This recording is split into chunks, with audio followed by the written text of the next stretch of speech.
ابھی بھی دنیا کہتی ہے علی سے فلاں افضل فلاں افضل. یاد رکھو معیار فضیلت علم اور معرفت ہے. میرے مولا سے دنیا کے چپڑاسی سے لے کر صدر مملکت تک تمام نے علی سے معرفت کی بھیک مانگی ہے, علم کی بھیک مانگی ہے. اور علی وہ داتا ہے جو اپنوں کو بھی سراب کرتا ہے, بیگانوں کو بھی سراب کرتا ہے. آپ کسی چھوٹے سے چھوٹے رسالے سے لے کر بڑی سے بڑی کتاب تک یہ ثابت نہیں کر سکتے کبھی میرے مولا نے بھی ان سے کوئی مسئلہ پوچھا ہو. خدا کی قسم یہی وجہ ہے میرے مولا کا نہ پوچھنا, ان کا بار بار علی کے دروازے پر آنا اس بات کی دلیل ہے القرآن مع علی وعلی مع القرآن, الحق مع علی وعلی مع الحق. قرآن علی کے ساتھ ہے, علی قرآن کے ساتھ ہے, علی حق کے ساتھ ہے, حق علی کے ساتھ ہے. پیغمبر فرماتے ہیں محبت علی کیا عظمت ہے, کیا نعمت ہے اللہ نے جو ہمیں عطا کر دی ہے. سرور کائنات فرماتے جو علی سے محبت کرتا ہے وہ مجھ سے محبت کرتا ہے, اور جو مجھ سے محبت کرتا ہے اللہ اس سے راضی ہے, اور جس سے اللہ راضی ہو جائے اس کا مقام جنت الفردوس ہے. سبحان اللہ. حسینیت زندہ باد, حسینیت زندہ باد, یزیدیت زندہ باد, سبحان اللہ. مولا علی کی ولایت, مولا علی کی خلافت کیا اللہ کی عظیم نعمت ہے. سبحان اللہ. پاک پیغمبر کا ارشاد گرامی ہے جو علی کی ولا میں زندگی گزارتے ہوئے اس دنیا سے جا رہا ہے, وہ اس دنیا میں رہتے ہوئے جانے سے پہلے حوض کوثر سے سراب ہو کر جائے گا, شجر طوبہ کا پھل کھا کر جائے گا, اور جنت میں اپنا مقام دے کر جائے گا. سبحان اللہ. آل محمد کی ولا میں زندگی گزارنے والا انسان کیا عظیم انسان ہے. پاک پیغمبر فرماتے ہیں قیامت کے دن اس کے نامہ اعمال کو نہیں کھولا جائے گا, اس کے لیے میزان نصب نہیں ہوگا, اس کے اعمال کو تولا نہیں جائے گا, بلکہ وہ بغیر حساب کے جنت میں داخل ہوگا. اس لیے کہ پاک پیغمبر فرماتے ہیں حب علی ابن ابی طالب یاکل الذنوب کما تاکل النار الحطب. علی کی ولا, علی کی محبت گناہوں کو اس طرح راکھ بنا دیتی ہے جس طرح کہ خشک لکڑی کو آگ راکھ بنا دیتی ہے. سبحان اللہ. سبحان اللہ. اس دور دنیا میں ہم پوری عالم انسانیت کو دعوت فکر دیتے ہیں کہ اس دنیا میں رہتے ہوئے علی کی ولا میں زندگی گزارو, علی کی امامت اور خلافت کو تسلیم کرتے ہوئے زندگی گزارو. اس لیے کہ خالق کائنات نے قرآن میں یہ ارشاد فرمایا ہے یوم ندعو کل اناس بامامہم, قیامت کے دن ہم ہر انسان کو اس کے امام کے ساتھ بلائیں گے. اس کا امام آگے ہوگا اور اس کے پیروکار اس کے پیچھے ہوں گے. جہاں امام جائے گا وہاں پیروکار جائیں گے. یاد رکھیں مولا کائنات کی امامت اور خلافت, حضرت کی ولا فقط گناہگاروں کے لیے ہی ذریعہ نجات نہیں ہے, انبیاء علیہ السلام کے لیے بھی ذریعہ نجات ہے. بسم اللہ. پیغمبر کا ارشاد ہے یا علی قیامت کے دن آپ دیکھیں گے تمام انبیاء میرے پرچم کے سائے میں جمع ہوں گے, بسم اللہ. اور اس پرچم کو تم اٹھائے ہوئے ہوگے. بسم اللہ. سبحان اللہ. سرور کائنات کا ارشاد گرامی ہے اگر کوئی مولا کائنات کا نام سنے اور اس کے دل میں خوشی کی لہر دوڑ جائے, اس کا چہرہ حشاش بشاش ہو جائے, تو اس کو اپنی ماں کا شکریہ ادا کرنا چاہیے, اس لیے کہ اس کی ماں نے اس کے باپ کے حق میں خیانت نہیں کی ہے.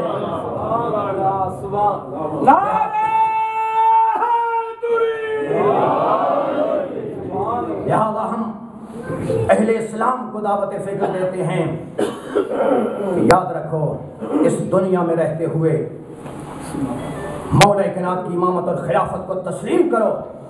اگر تم آخرت میں عذاب قبر سے نجات چاہتے ہو، عالم برزخ سے نجات چاہتے ہو، اگر تم قیامت کے عذاب سے نجات چاہتے ہو، اگر تم جہنم کے عذاب سے نجات چاہتے ہو، اس لیے کہ علی وہ امام ہے جس پر امامت کو ناز ہے، علی وہ ولی ہے جس پر امامت ولایت کو ناز ہے، علی وہ خلیفہ ہے جس پر خلافت کو ناز ہے، علی وہ متدین ہے جس پر دیانت کو ناز ہے، علی وہ سخی ہے جس پر سخاوت کو ناز ہے، علی وہ شجاع اور بہادر ہے جس پر شجاعت کو ناز ہے، علی وہ جنتی ہے جس پر جنت کو ناز ہے. زہرا کا شوہر، کعبہ کا گوہر، حسنین کا بابا، دردا سے بولو مارے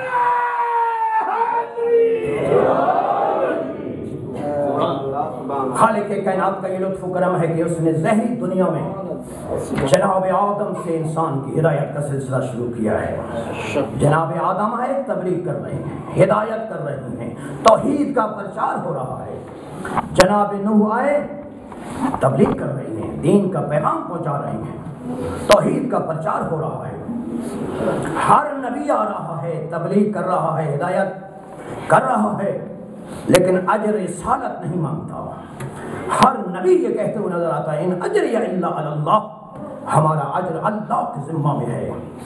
لیکن جب خاتم الانبیاء ظاہری دنیا میں تشریف لاتے ہیں تو پاک پیغمبر کی ذمہ داری یہ بھی ہے کہ وہ دین کی تبلیغ بھی کریں اور اس دین اسلام کو پوری دنیا کے ادیان پہ غالب بھی بنائیں. جیسے آیت کے الفاظ ہیں هو الذی ارسل رسولہ بالہدی ودین الحق لِيُظْهِرَهُ عَلَى الدِّينِ كُلِّهِ وَلَوْ كَرِهَ الْمُشْرِكُونَ. اللہ وہ ہے جس نے اپنے رسول کو دین حق کے ساتھ بھیجا تاکہ وہ دین اسلام کو پوری دنیا کے ادیان پہ غالب بنائے، اگرچہ مشرکین کو ناگوار کیوں نہ گزرے. تو کیا دین اسلام نے پیغمبر کے زمانے میں غلبہ حاصل کر لیا ہے؟ حق بات تو یہی ہے، پیغمبر کے زمانے سے لے کر آج تک دین اسلام نے غلبہ حاصل نہیں کیا. تو جب دین اسلام نے غلبہ حاصل نہیں کیا تو پاک پیغمبر نے اجر رسالت کیوں مانگا ہے؟ یاد رکھیں یہ غیر مسلم کی طرف سے ہم مسلمانوں پر رہتی دنیا قیامت تک یہ اعتراف رہے گا کہ پاک پیغمبر نے کام مکمل نہیں کیا، اجر رسالت کیوں مانگا ہے. البتہ اگر ہم رسالت کو امامت کے ساتھ ملا کر دیکھیں گے تو پھر اس سوال کا جواب روز روشن کی طرح واضح ہے. سبحان اللہ. شاید یہی وجہ ہے خم غدیر کے میدان میں قدرت کا سخت لہجہ اس مطالبے کی طرف اشارہ ہے، یا ایھا الرسول بلغ ما انزل الیک من ربک وان لم تفعل فما بلغت رسالتہ، کہ حبیب آج وہ حکم پہنچا دو جو آپ پر نازل کیا گیا ہے، اور یہ اتنا اہم ہے اگر آپ نے آج علی کی ولایت کا اعلان نہ کیا کوئی رسالت کا کوئی کارنامہ انجام ہی نہیں دیا. جمن جمن گلی گلی علی علی علی، نظر نظر گلی گلی علی علی،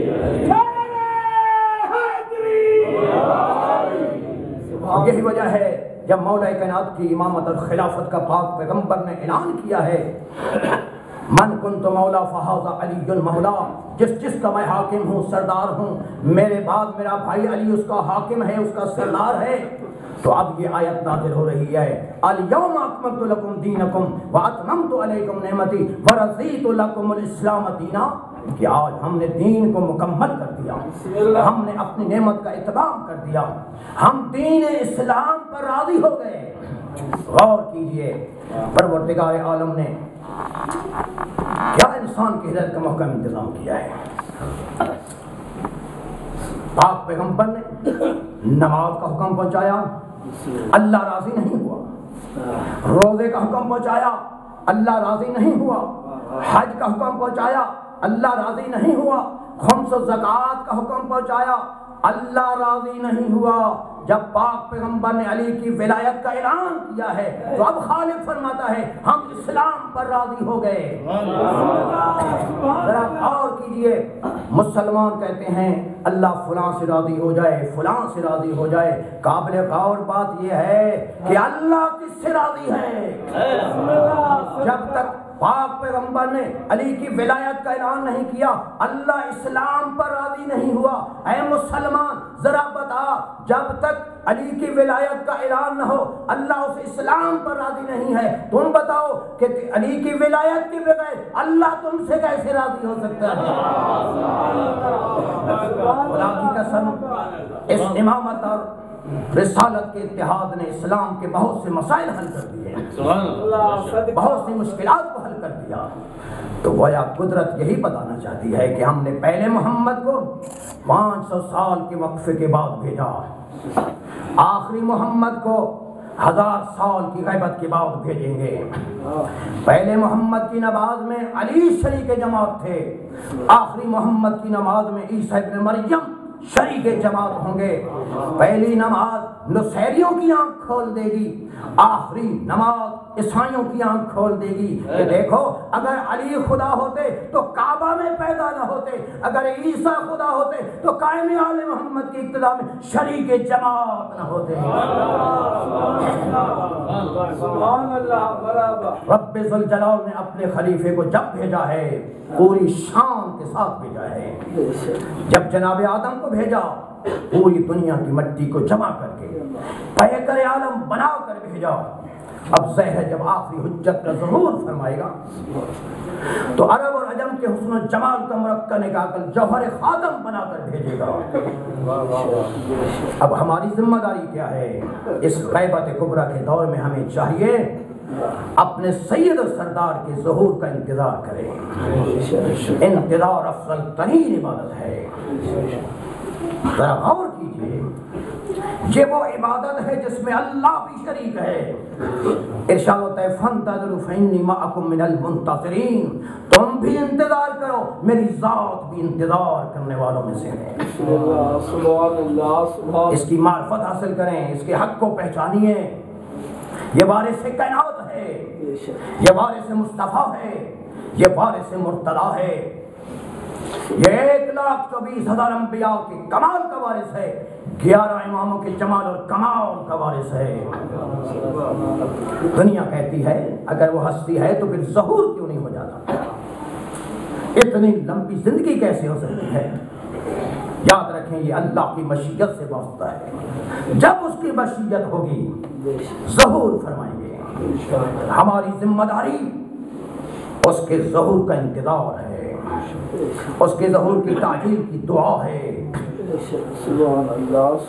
خالق کائنات نے اس لیے اس کا جواب پہلے سے دے دیا ہے۔ سورہ صافات کے اندر غور کیجیے، جناب یونس کے بارے ہے کہ اگر وہ ترک اولا سے معافی نہ مانگتے لَلَبِثَ فِی بَطْنِهِ إِلَىٰ یوم یبعثون، تو پھر قیامت تک مچھلی کے بطن میں زندہ رہتے ہیں۔ یہی تو ہم کہتے ہیں کہ جو ذات جناب یونس کو قیامت تک مچھلی کے بطن میں زندہ رکھنے والی قدرت رکھتا ہے، وہی ہمارے سید و سردار امام زمانہ کی پردہ غیبت میں حفاظت کر جب اس کی مشیت ہوگی ظہور فرمائیں گے۔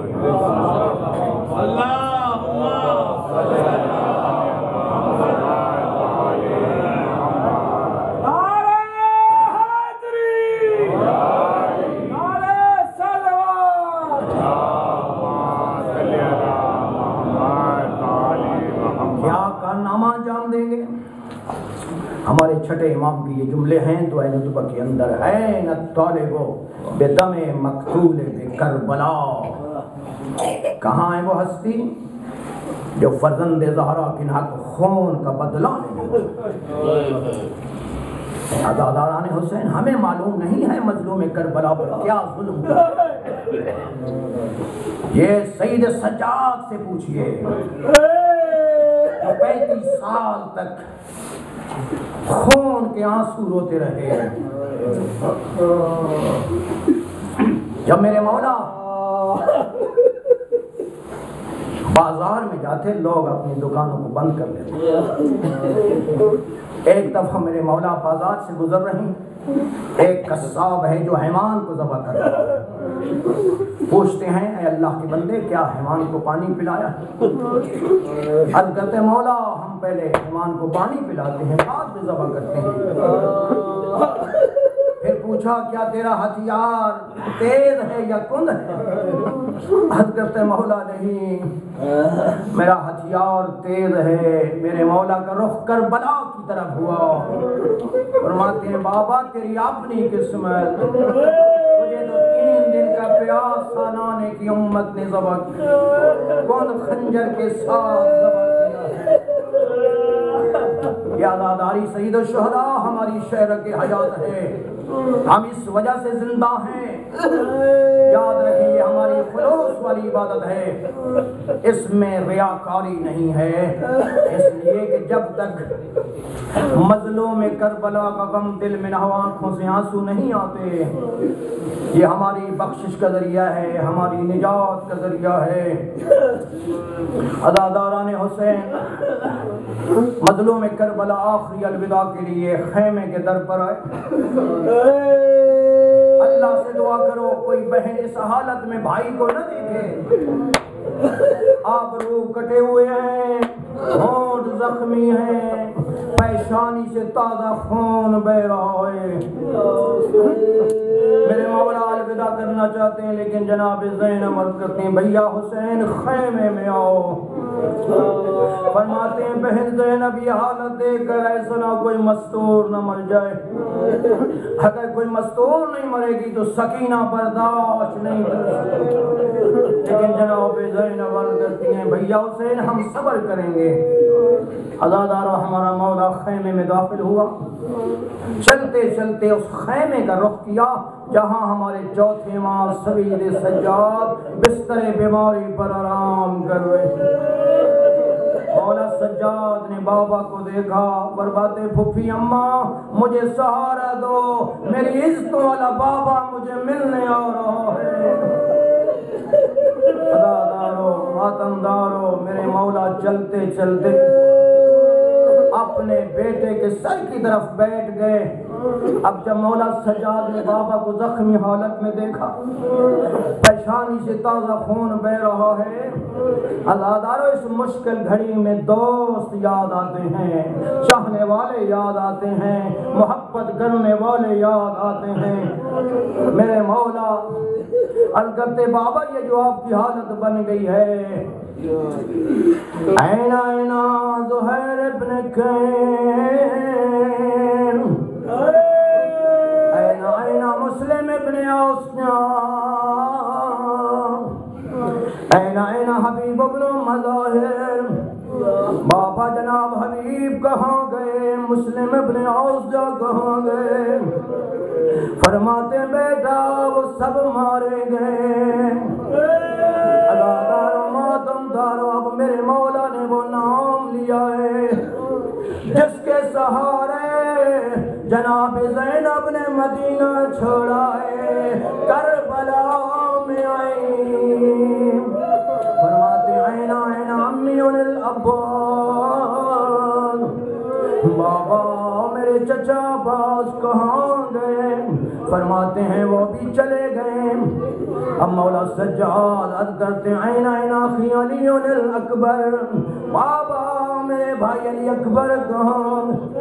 عزادارو میرا مولا تجربہ کر چکا ہے، بھائی کی موت بھائی کی کمر کو توڑ دیتی ہے. اب فرماتے ہیں بیٹا سجاد کب تک تم مجھ سے پوچھتے رہو گے، میں تجھے جواب دیتا رہوں گا. اس خیمے کے اندر مردوں میں سوائے تھے اور باقر کے کوئی مرد نہیں ہے، میں لحظے کا مہمان ہوں. عزادارو جناب زینب گریا کرتے ہوئے بھائی کے سامنے آئے. میرے مولا نے دیکھا فرمایا یا زینب ایتینی بالصوب بنتے، بہن زینب مجھے پرانا لباس لا دے.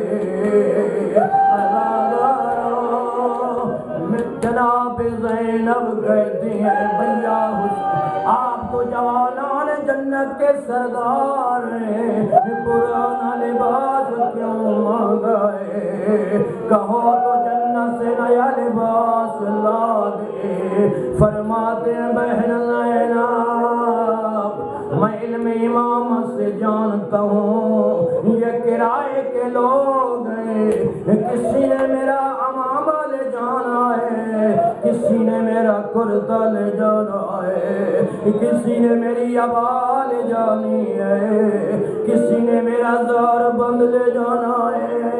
پرانا لباس اس لیے مانگا ہے شاید پرانا سمجھ کر اس میں رغبت نہ کریں، میری لاش کی حتک نہ ہو۔ عزادارو میرے مولا نے بڑی مشکل سے الوداع کیا، اب چاہتے ہیں گھوڑے پر سوار ہوئے، کبھی دائیں دیکھتے ہیں کبھی دائیں دیکھتے ہیں، سوار کرنے والا کوئی نہیں نظر آتا۔ فرماتے ہیں میرے شیرو اے میرے بہادرو کن چلے گئے ہو، تمہارا آقا بلا رہا ہے، بھیا باز تمہارا مولا بلا رہا ہے، جواب کیوں نہیں دیتے؟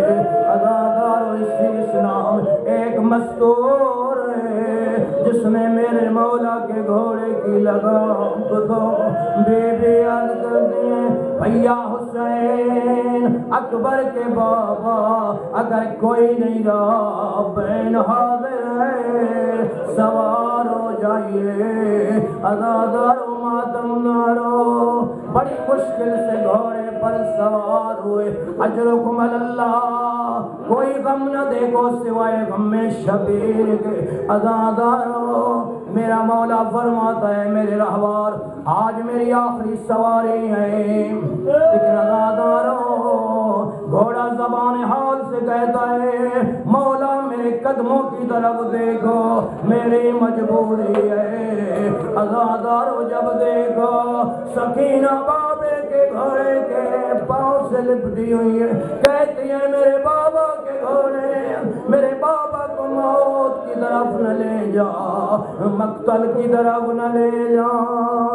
عزادارو میرے مولا گھوڑے سے اترے، بیٹی کو گود میں لیا، شفقت فرمائی، دلوں سے دیے، سکینہ نے بابا کے چہرے کی زیارت کی، کہتی ہے وَإِنْ كَانَ بُدَّ رُدَّنَا إِلَىٰ قَبْرِ جَدِّنَا، بابا اگر آپ نے موت کی کمر باندھ لی ہے، اگر آپ مرنے کے لیے تیار ہیں ہمیں روضہ رسول پر پہنچا۔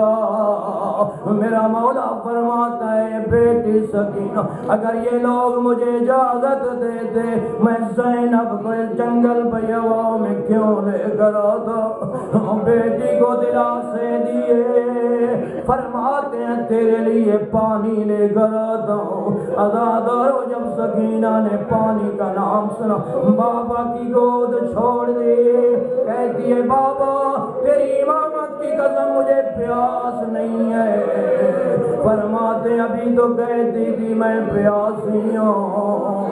عزادارو سکینہ کہتی ہے بابا صبح سے دیکھ رہی ہوں جو جا رہا ہے وہ واپس نہیں آتا، اکبر گئے واپس نہ آئے، قاسم گئے واپس نہ آئے، اون محمد گئے واپس نہ آئے، چچا عباس تو پانی لینے گئے تھے واپس نہ آئے، تیری امامت کی قسم مجھے یقین ہے آپ چلے جائیں گے، میرے در چھینے جائیں گے، مجھے تماچے لگیں گے، پھوپھیوں کے سروں سے ظلم سے چادریں چینیں، ہمارے خیام کو آگ لگائیں گے۔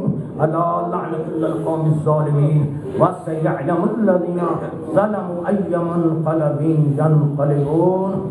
السلام على الحسين وعلى علي بن الحسين وعلى اولاد الحسين وعلى اصحاب الحسين۔ پروردگار تیری عظمت اور جلالت کا واسطہ، تیرے اسماء حسنہ کا واسطہ، تیرے قرآن کا واسطہ، پنجتن پاک 14 معصومین کی عظمت کا واسطہ، باب الحوائج مظلوم کربلا کے آخری سجدے کا واسطہ، باب الحوائج امام موسیٰ کاظم کی 14 سال بے گناہ قید کا واسطہ، پروردگار تجھے واسطہ باب الحوائج مولا ابو الفضل کٹے ہوئے بازوؤں کا، تجھے واسطہ باب الحوائج علی اصغر کی مظلومیت کا ہمارے سید سردار امام زمانہ کے ظہور میں تعجیل فرما، امام زمانہ کو ہم سے راضی خوشنود فرما، امام زمانہ کے صدقے اس عزاداری سید الشہداء کو بانیان مجلس کی طرف سے، جناب اقبال ترابی صاحب کی طرف سے، ان کی اہلیہ، ان کے بچوں کی طرف سے اپنے دربار میں قبول